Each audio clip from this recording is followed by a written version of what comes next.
Kung may kaaway ka, dapat ba patawarin mo siya? O dapat tapusin mo na lang tuluyan? Sa video na to, pag-uusapan natin ang Law 15 mula sa The 48 Laws of Power ni Robert Greene. Crush your enemy totally.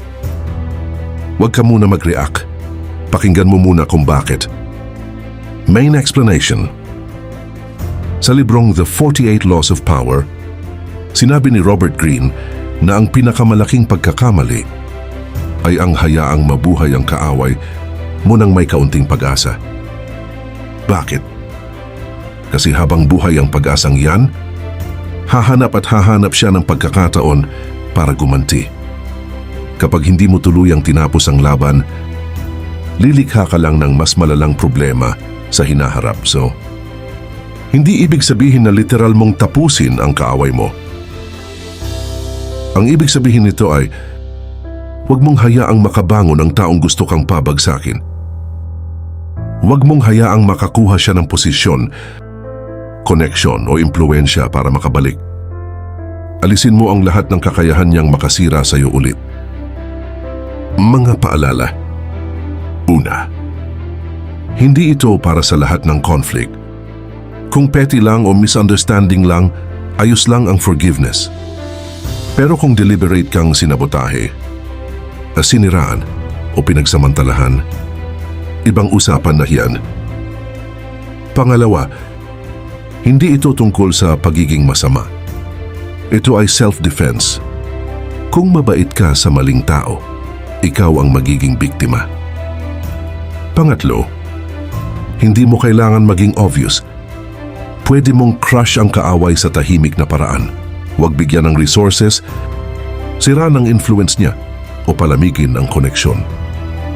Mga dapat gawin. Kilalanin kung sino ang tunay mong kalaban.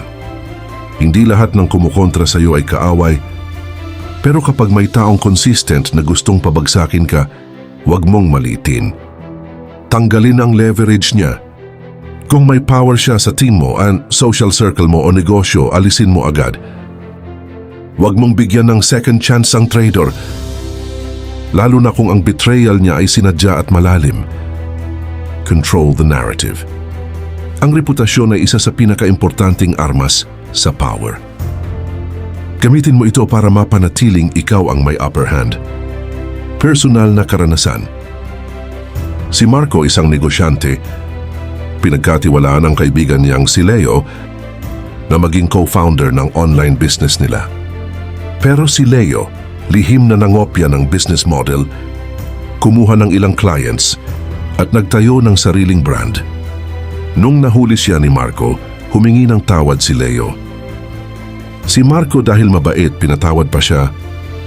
Pero makalipas ang ilang buwan, bumalik si Leo, mas malakas, mas konektado, at siniraan si Marco sa mga investors nila. Doon natutunan ni Marco ang aral ni Robert Greene. Kung may kaaway ka, huwag mo nang bigyan ng second round. Isang betrayal pa, tapos ka na. Hindi ito tungkol sa pagiging masama. Ito ay tungkol sa proteksyon. Proteksyon sa sarili mong pangalan, negosyo at kinabukasan. Tandaan mo, ang awa sa maling tao, pagmamalupit sa sarili mo. Kaya kung may liyo sa buhay mo, gawin mo ang dapat gawin. Kung gusto mong matuto pa ng ganitong mga aral, like and follow mo lang ako. At kung may personal kang kwento ng betrayal, comment mo sa baba. Gusto ko yang basahin.